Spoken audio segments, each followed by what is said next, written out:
G'day guys, it's Sammy Gordon here from Australian Property Scout. I'm here for your Wise Wednesdays and your hot tip of the week. This week's hot tip, we're talking about bread and butter properties. Right now, a lot of people hear about me talking about bread and butter properties. They're a very crucial part of the dual portfolios that we like to build. That's one side of the portfolio being towards bread and butters and the other side being towards your manufactured cash flow deals. Now with the bread and butters, these things are crucial, and they're crucial to the portfolio because they're the massive part of your exit strategy of the portfolio.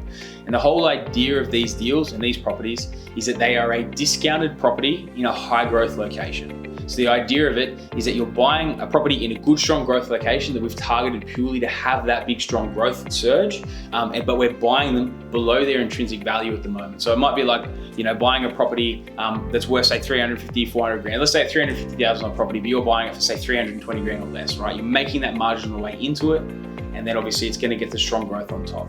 Now, these things are so important to the portfolio because they are in there. We typically go one for one with the bread and butter and the manufactured cash flow. And the whole idea is that when they've had their big, strong growth cycle, they get sold off, and the profits that you have, you use that to pay down the debt on the manufactured cash flow deal.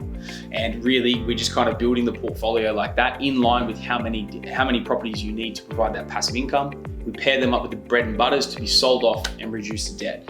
They're pretty straightforward. It's pretty simple and straightforward when you're talking about it like that. It's all in the execution. So it's all in picking the right location, buying the right property for the right price, and it's still having a good yield as well. So we don't want this property to be a drain on serviceability. It's still got to be all right from a cash flow perspective. It's not going to be through the roof, but it's going to be decent enough that it's not going to be a huge drain on your portfolio. And they're just there to tick over, go through their growth cycle, sell them off, pay off the debt on the manufactured cash flow.